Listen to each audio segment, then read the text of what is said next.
Hello, and welcome to Living One. My name is Olivia, and I'm so glad to welcome you today. Living One is Kerulos' monthly webinar series, now in its 6th year. With guest speakers from around the world, we listen in to how people are bringing their ethics, minds, and lives into alignment with nature for earth and animal liberation and revitalization. Today is our second session of our special series of Living One conversations with Tiant Mitchell.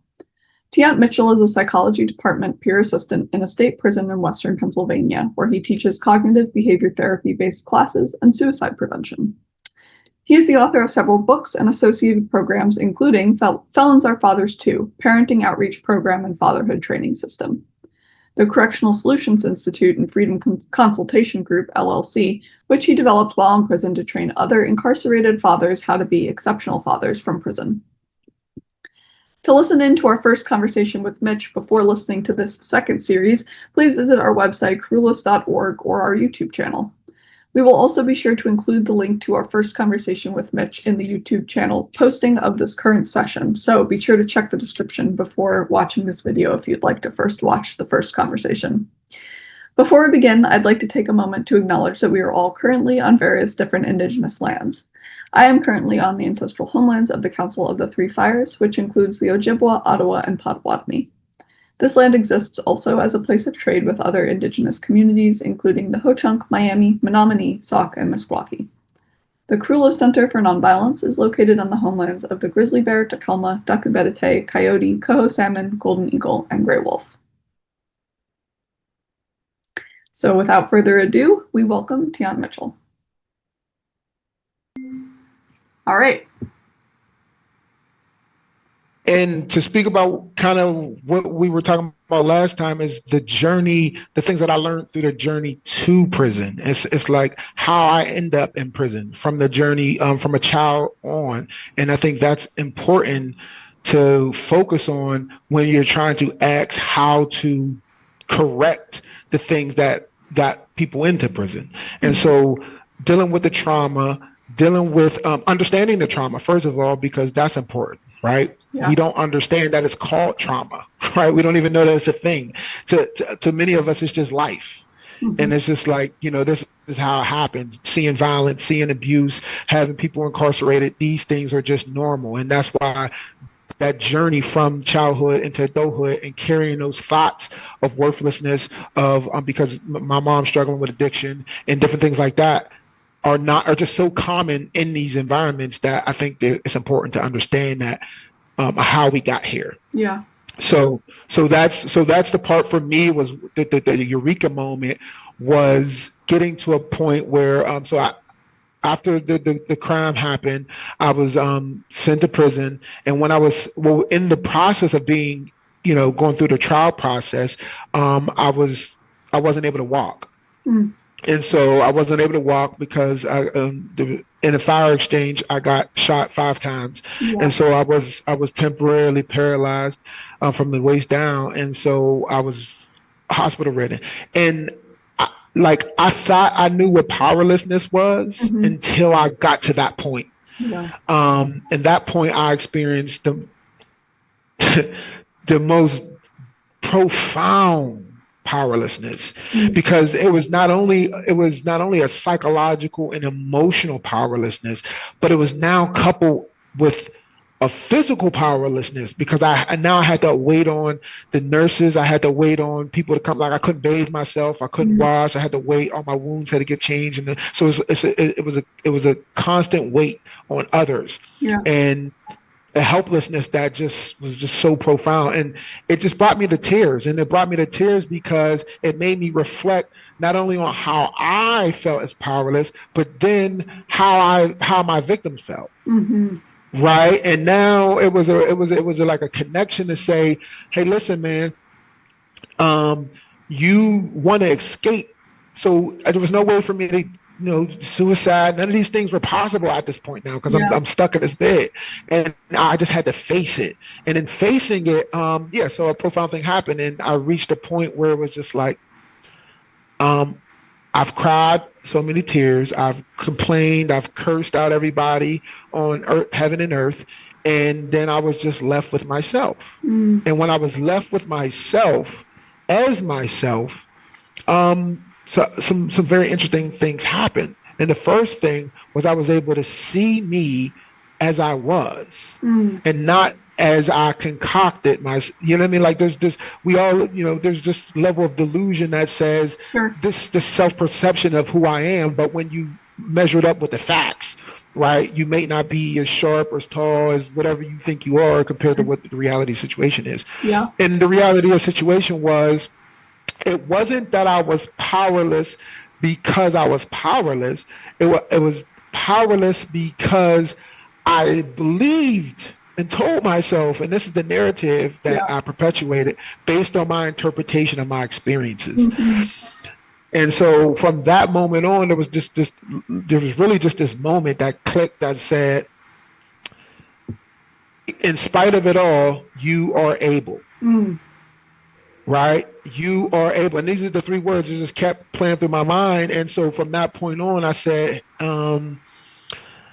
that I'm able to do what? Right? Am I, these, like, what am I able to do? I'm stuck in a bed. I'm facing 100 years.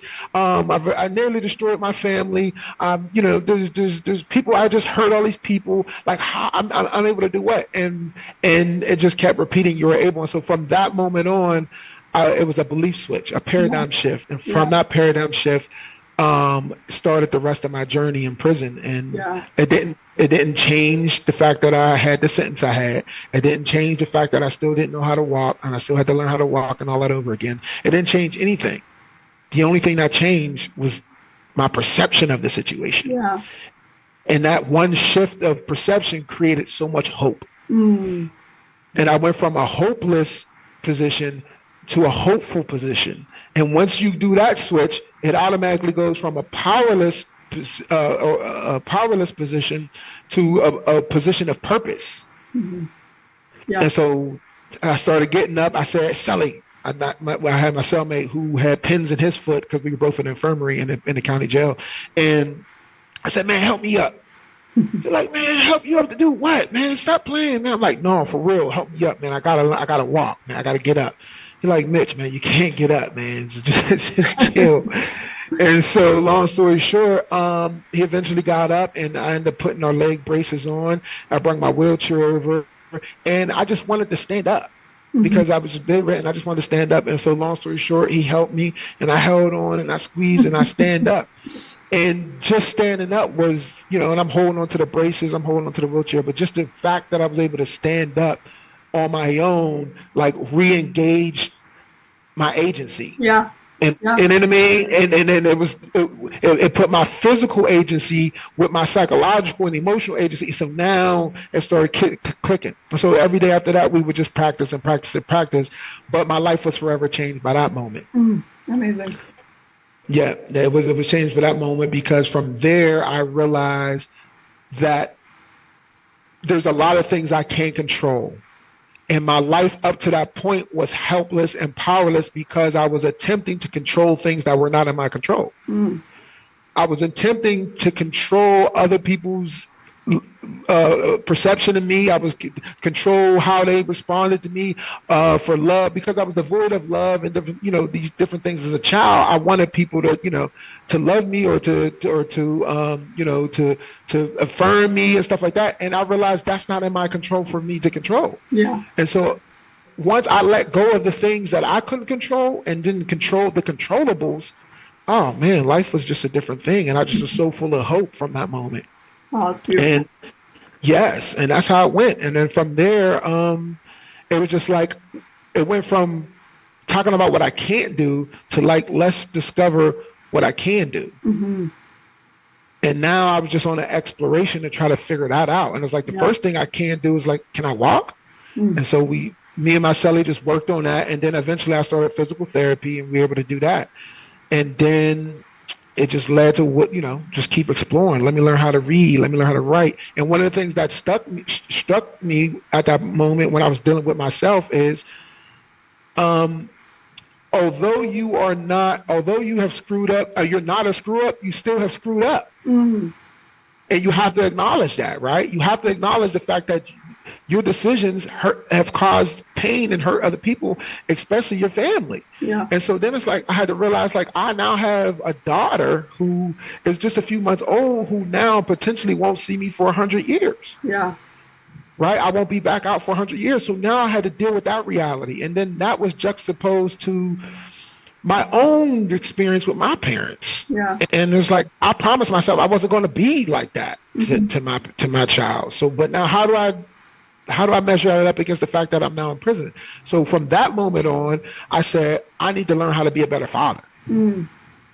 And because I can't control if I'm out on the streets or not, but I can control how great of a father I can be from where I can be it. Yeah.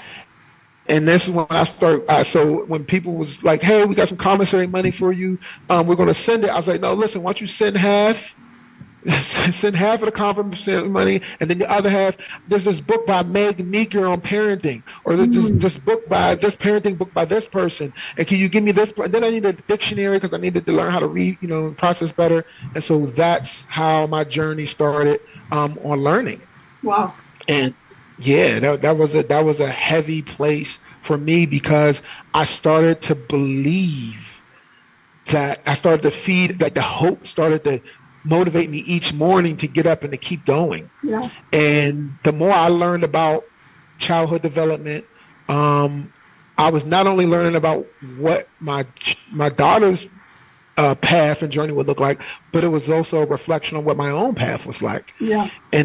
And to understand, like, adverse childhood experiences, and these are all new concepts that were coming up throughout these books and the material I was gaining. Yeah. So then it shifted into childhood development, childhood psychological development, and then it just went into more and more and more. And then I just started understanding, like, as humans, like, wow, like what we go through, the way the experiences, it shapes our brain, and then how our brain creates these patterns, and then these patterns produce these behaviors. Yeah. And so, and it was like, wow, like I'm able to see the whole world differently. Yeah. And that was a pivotal moment for me. And so from that moment on, I was like, I realized the importance of experiences and what I permitted the experience to be for not only myself, but for my child. Yeah. So I couldn't control the fact that I was in a prison or in a jail. So I left that alone. But I could control what our experience was when she was to come to the jail. Yeah. And so what I decided to do was, one of the things I realized is people in the culture I come from, and at least the environment I come from, like, reading is not a thing. I realized the only books I've seen growing up was when people read the Bible on Sundays, right? Or my grandma, back in the day, my grandma was a heavy reader. She read the Bible every day, but it was only the Bible, like, unless I was in school. And so I realized, like, but as I'm learning all of this stuff that's blowing my mind, I'm realizing I'm learning it, and I never knew it, but I'm learning it through reading. Yeah. And so I was like, oh, okay, we have to, number one thing I realized from this experience is I have to create experiences that convey to her that reading is important. Yeah. So when she was just a little teeny weeny baby, I would, and her mother would bring her to the visit, and there's the gap of glass between us. I would automatically have a book open. So she would come in and I'd be like this, And then so eventually she'll start having to tap on the glass to try to get my attention. I'm like, oh, hey, how you doing? And then we would go from there. And that's how every visit went. Yeah. And so because I became deliberate about the experiences. And then I started, as she got older, we started interacting more and more and more. And I just created space for her to express herself and to be herself. And so now she's 13 and, we have an amazing relationship. That's so wonderful. But it started there. Yeah. So that was one of the things that's one of the transitional period for me. And then that particular period, it launched a whole new life. Yeah. Because as I continued learning more about my own development and about other human development, now I started being able to write about these things. So I was so excited about what I was learning that I started sharing it with other people. And so they was like, man, so ultimately I created a parenting program that it was for myself, but I also started sharing with other people called Felons Are Fathers Too. And Felons are fathers too. The emphasis of it is we're not just felons, right? Many of us have committed crimes, but it's important to understand that we're also fathers. Yeah. And as fathers, we are creating an experience or a lack of experience. Well, we're creating an experience regardless if we're in the child's life or not, but that experience then shapes the child. Yeah. And then this is how cycles start to repeat. I didn't realize this, but this is how cycles. So when my child, I'm not in her life adequately, right? Engaged. Now she repeats the cycle, and then my son repeats the cycle, and then now they are the impact of fatherlessness is impacting them. Yeah. And so the likelihood of them coming to prison or in doing things of that nature increases astronomically. Yeah. And so I didn't want to do that. And so that's why I created Felons of Fathers too, to help other fathers learn, hey man, look, this is where we're messing up. Here's how we can make it better. Yeah. And that was the first real course I created. And then from there, it led to other courses. Yeah. And it's like, this applies to so many other things. So I just start sharing what I was learning and reading with as many people as I could. And there's many facilities that was gracious enough to give me the opportunity to do that. Some of the SCIs in Pennsylvania, they made a way for us to. As a CPS worker, I became a board certified peer specialist. I was also a peer assistant with the psychology department in Forest and in Albion, SCI Albion, and now in SCI Phoenix, that we're able to make a difference. Make a difference. Yeah. You know what I mean? So yeah, that's the amazing part about life is that you think it's the worst part and worst time in your life, and it makes you pause and say, well, is it really the worst? Is it really the worst? Which is why one of the programs I created is called Unbreakable, How to Face the Worst Days of Your Life and Still Thrive After Trauma. And I created that course because at some point in my development and my learning, I realized how the trajectory on how I got where I was at. Yeah. And so, and I talked about it in the previous episode. So you can go back and learn more about that. But it's about how my childhood led to my belief system, and then my belief system led to me understanding this is my pool of possible behaviors, and then I'm reaching in that pool and trying to respond to experiences as I'm going. Yeah. And so I wrote that book to help people navigate through trauma. But yeah, there's a couple of them. So at this point now, fast forward, I've taught thousands of groups, even more thousands of men, and how to, pro-social skills on how to get, become better, not just when they release, but even right here, like your humanity is still relevant right now, and becoming a better person right now is important. Yeah. So, but yeah, so we got one of them, actually, matter of fact, here's this is a book I wrote called Teach Any Class, Lead Any Meeting. And this is where I distill all of my information that I've gathered on how to teach. Oh, wow. Trauma impacted people. Yeah. So, it starts with something I call the C model, which is basically creating safety. And then the next E is the safety allows people to emerge from the perceptual schemas, that belief systems that they've cultivated over the time. Yeah. And then the next E is for them to explore more options. And that's the journey, the path that I went through. Is I needed to feel safe first. And once I felt safe, to emerge from my belief system that I was worthless, my belief system that I was just some type of criminal and that's all I could be. Yeah. And I was able to emerge from there enough to peek around and say, hey, is it possible for me to be more than that? And that's why it's so helpful for what they call reparative relationships, like the one we was able to develop with Dr. Tina Bloom, the one we were able to develop with Dr. Bradshaw, and even Dr. Zimbardo, the late, great Zimbardo before he passed. Yeah. These people were able to speak into my life and say, hey, no, man, you have a gift, or man, you can do it. And I was just looking at them like, wait, me? Like that me? No, that was the wrong. They like, no, you. And I was like, oh, okay. And that helped me. That's why it's important to have these communities. But Yeah. yeah, so up to this point, I was able to, we're at many different books. Felons and Fathers too. The other one I put together was called Why We Really Do Mm. What We Do, making sense of hate, crime, violence, and everything else humans do. And yeah, and me and my daughter even have a book out called Orange in an All Vegetable School. So yeah, well, we could probably make these available in the subtitles or Yes. in the comments somewhere. But yeah, or they can go to professormisspeaks.com and find out more. But yeah, I'll link that's all of how. that.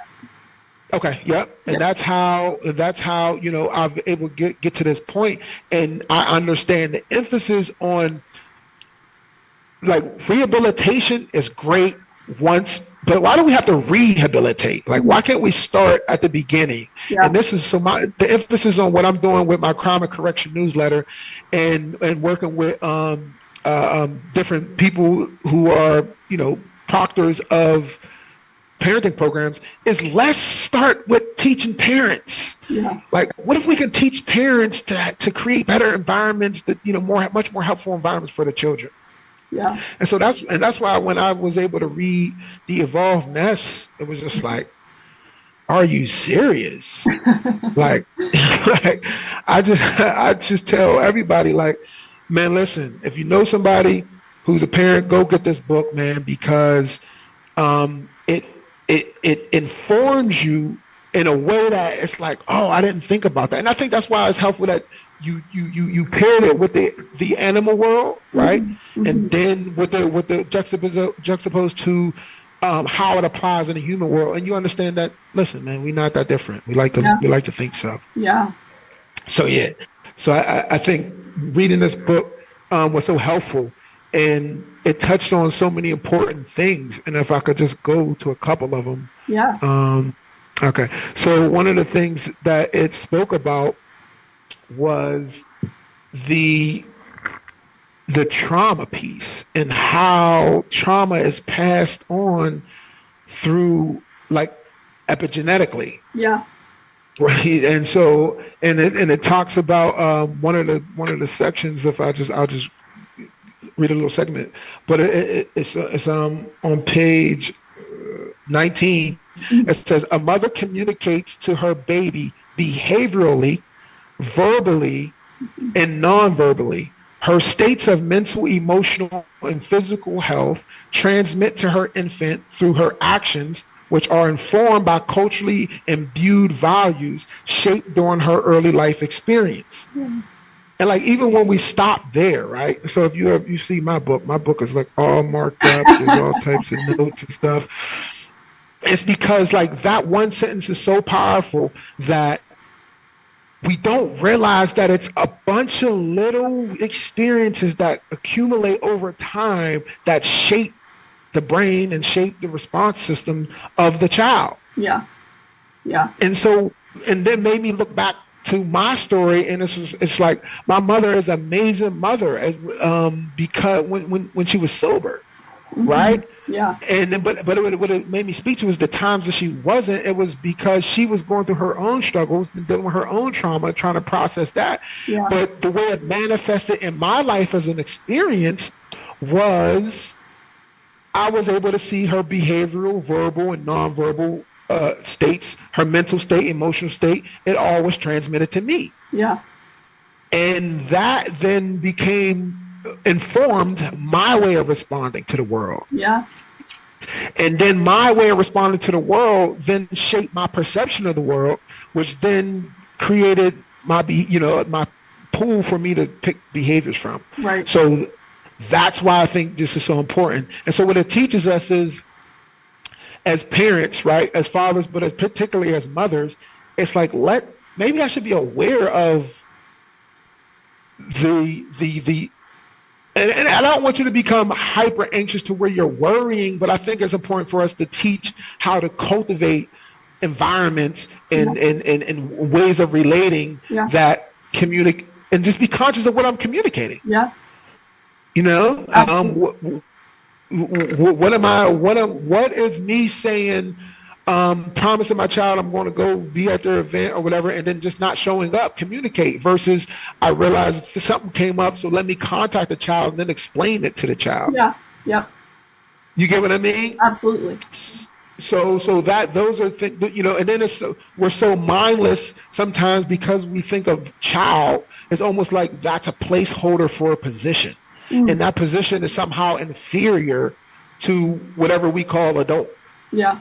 Yeah. And then there's also this separation of us them that happens here, Yeah. right? That says you're a child and this is your place, and I'm this and this is my place, as opposed to you're a human being and I'm a human being. Mm-hmm. Mm-hmm. Like the same things that make you tick, I make me tick. Yep. Yep. Right. And so if I even thought about you in a similar fashion as myself, I would treat you differently. Yeah. You know what I mean? Absolutely. And this is why in my parenting podcast, Parent to Parent Solutions, the motto is we are not raising children. Mm. We are rearing adults. Yeah. And there's a huge difference. Yeah. Yeah. Right? Because if I approach it like I'm raising a child, then I always see child. Yeah. And then as child, now we get into this, like I might be doing too much. Like I'm not aligned with the development of the child. As a child, like as an infant, the infant needs all of our help. Yeah. But after 2 and 3, like it's time to start thinking about this baby's about to be an adult. Yeah. Like no, like you know what I mean. So now, as an adult, it needs to be responsible, and Yeah. to be responsible, it has to have practice, and to have practice, it has to have options. So maybe I should start giving this child the opportunity to make decisions. Yeah. Now what decisions do a 3-year-old? Not if we're going to move to Texas or not, but like if you're going to wear red or blue, might be that might be a child appropriate decision. Yeah. So you want to wear the red ones or the blue ones today, Tommy? You know, it's like, Absolutely. oh, the blue ones. And then I'm learning to become responsible. Yeah. And so I think when you think of it that way, it helps your parenting style. And that's why I think what the Evolve Nest gives us is a framework, right, to understand the approach to parenting. Yeah. And that's why, like, I'm advocating that we create a curriculum based off it, especially for mothers, right? Mm-hmm. Because, like, they don't know. We don't know. Yeah. Like, we just don't know. Yeah. And so I think it's going to be extremely helpful to be able to do that. But yeah, so that's just one. I mean, there's so many different things that we could speak about. But even understanding like dignity. Yeah. Like the things on dignity, that little simple interaction. Matter of fact, I'm writing. So the book I'm working on now is called "Prison Proof Your Kid." Why children rebel and how to keep them out of trouble in prison. Mm-hmm. And so, what I'm emphasizing in the book is, like, your everyday experience with your child is communicating something to them. And one of the things that is communicating is dignity or a lack of dignity, which is helpful because you don't realize that. And as they speak about in Evolve Nest, you don't realize the series of experiences add up to something, and they create a perception of the world. And it's either saying, I'm giving you dignity, right? I'm dignifying your life and your existence, or I'm communicating that it's an indignified experience, or I'm stripping you of dignity. Yeah. And it was funny because in the newsletter, in the first issue of our newsletter, we talked about we used Dr. Donna Hicks' book, Dignity. Yeah. And we reference it a lot because she comes up with the 10 elements of dignity. Yeah. And we were talking about going through those steps and how, as a parent, right, it's like, am I validating the other person's existence? Am I, creating autonomy and different things like that throughout the different steps? I think it's important that as parents, when you look at when I interview the people who are in these prisons, Guess what they were missing? Mm. A dignified existence. Yeah. Like, right? So since they felt, majority of them, and like myself, lacked the dignity, right? Dignity affirming experiences. Now you feel powerless and you feel these different things that you don't know how to process, but you have to compensate. Yeah. And so you compensate through behaviors like crime, like violence. Mm-hmm. And when you understand that that's the balance between the two, it's like, okay, when we see crime and violence, not to diminish anything of the pain and hurt that comes along with crime and violence. Yeah. But just from a solution standpoint, if you want to address crime and violence, you have to see it as a behavior. Yeah. Right? And Yeah. if it's a behavior that just the behavior itself happens to be labeled criminal, then that's what's happening. And then you follow the behavior and you understand, you go all the way back to 1911 to Thorndike, and then all the way up to Pavlov and Skinner, and you know through the whole gamut of behavioral researchers, Yeah. and you start to realize like, oh, okay, this behavior is working because of this. Yeah. Now let's address this, and then we can fix the behavior. But that's one of the things that I found to be very important about why we need parental education all across, but especially in the communities that I know, that I'm familiar with. Yeah. Like, especially with the families of the people who are in these situations. And it's not to say that everybody here came from bad parenting. And bad parenting is not even a good word either, because that's another motto we have on the podcast is there are no bad parents or no bad children. They're just misinformed and misunderstood. Yeah. You know what I mean? Because even the bad parent thinks that that's what they're doing. Like they think what they're doing is right? Yeah. So they, you know what I mean?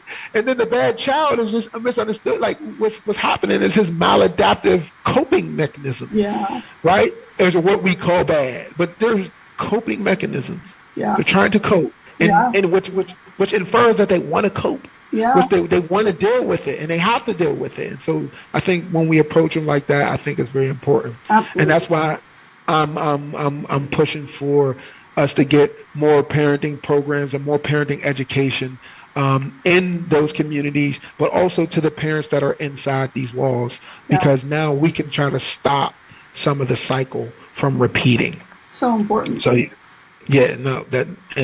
so I appreciate the opportunity to be able to do that. And to share that, because I think that's huge. Absolutely. So and that's the crux of where I'm at this time in my life is I'm advocating for parents, children and parents to learn parenting, to teach parenting, and not only that. The reason why that's important is because, like, there's this movement in my mind that says parenting over prisons, right? Yeah. Because what we're doing is we're putting people in prison, which there's a process that there's need to be correction. Sure. But how are we going about doing that? Yeah.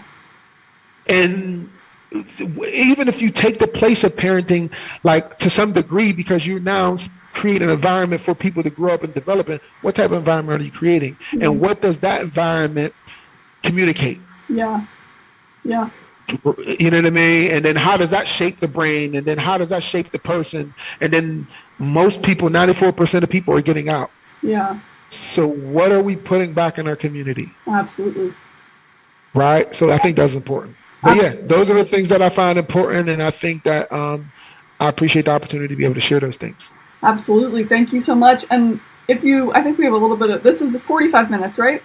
Yep. Okay, fantastic. Yep. So we have a few more minutes. I can ask you some questions. How you've mentioned a couple times this teaching other people and sharing the podcasts and the early experiences, writing and giving courses.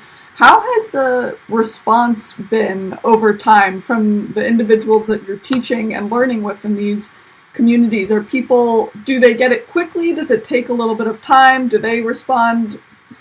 You have such enthusiasm and passion for all of this. Is that mirrored to you? Like, what has that response been? And maybe have you seen it change over time? Has it been pretty consistent? I think it's been pretty consistent, and I think it's for various reasons. One is once you understand, like I show in teaching in class leading meeting, if you start from a place of which I call a C model approach, which is seeing people, right? And I understand that you need to be psychologically safe. I understand that you need to emerge, and I need to not rush you, but I need to recognize you as you are right now. Yeah. That's the part. That's the first step, right? Yeah. Because people get that. That's the first step. Then the other step is passion is contagious. So when you see somebody who's passionate, you're like, man, but I'm not just passionate about what I'm teaching. I'm passionate about teaching it to you. Absolutely. Now, this is probably some of these people's first time experiencing this. Sure. For them to become so focused, like you're to know, I'm gonna be here till you get it. What do you need? Okay, nope, try again. Yep. You know what I mean? That type of supportive environment. Yeah. So I think that's what brings about the enthusiasm. The other thing is it's coming from somebody who they can recognize and clearly see is in the same experience as them. Yeah. So automatically my defenses are not up and alerted to like, oh, warning, warning, warning. Like it's like, okay, and then they're able to receive it a lot more. Absolutely. That's amazing. And maybe if you want to tell us a little bit about, I'll make sure to link everything that you mentioned, but Felons Are Fathers too is like so critical. Do you want to tell us a little bit about that, the process of creating it, or what's what it covers? Okay, so yeah, the process of creating was we did a one lesson at a time, and so it's up to 4 lessons that broke up into two segments, and it was with the help of many people, including Dr. Bradshaw, Dr. Tina Bloom, Dr. Zimbardo, Dr. Jessica Eisman. There's just so many people who are involved in the process of creating it, and then we were teaching it, and then we just started teaching it, and then we realized, wait, this can help other people, so let's put it in the book, and then that's why we put it in the book, and we went from there. That's amazing. So yeah, and it's covering communication, it's covering developing identity and relationship.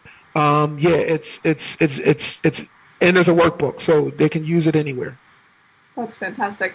Do you have any personal favorite? You mentioned, I love what you said about making sure you're always reading when your daughter comes and tapping on the glass. That's so wonderful. Do you have any personal favorites that you'd recommend people start with in their, obviously, like your work, and others that were maybe really important to you in the beginning? I know you mentioned dignity. Yes. Dignity, the evolvedness. But one that I found extremely helpful was The Making of the Mind by Dr. Kellogg. That helped me understand in the full process of like what's going on. It's a little bit heavier, but it was one of the ones that was extremely helpful for me to learning. Fantastic. I'll link that one too, so people can come back to all of Yeah, no doubt. I appreciate that. I appreciate the opportunity to be able to speak to you guys. Absolutely. What do you have? You mentioned you're writing a new book. What do you have coming up next? So I have Prison Proof Your Kids, what I just mentioned, and then I have another one that I'm working on. It's called Why We Ride: Making Sense of Senseless Violence and How to Stop It. It's been a long journey to make that one, but I think that's going to be very impactful and informative. Great. We'll keep our eyes peeled. Gay, did you have any questions? No, just next time. I had an idea, Mitch. I thought maybe we could set up something, think about it, where we would have a lecture from you like this. Okay. And then we would have some listeners and other students that Q&A. listen to it. And then they would write in questions, and then you would answer their questions. Okay. So teach a kind of a course and have them, ask questions and make comments. I don't know if that sounds good, but I think that would be a really good exchange. Indeed. Also kind of, taking down the walls in a way. Right. Which I think is a really important attitude overall. We have all these walls and all this and that and everything, and your work has really shown that going beyond labels, really going within. Yes. And relating to people sort of from inside to inside rather than the outside to outside. Indeed. Yeah. So maybe think about that, or what you think would be a good kind of way to approach it. No, I think that sounds like an excellent idea, and for the very reason that it's human to human.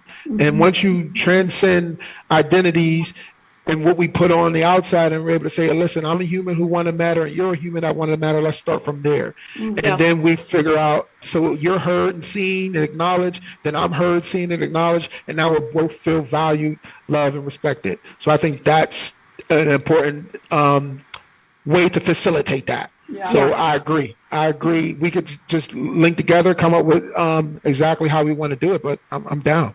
Yeah, well, maybe think about, from your end, what would be some enriching kinds of topic? You know what I mean? Like just like you said, 4 short lecture, or four. I mean, it doesn't have to be short. Right. But I mean, just like maybe five things, and then people can, ask questions, and then have that kind of dialogue. Yes. I mean, it could be sort of like it could evolve. So you give a lecture, then people listen to it.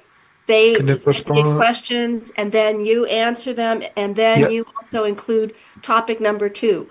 You know what I mean? And so it kind of keeps it dynamic in that way.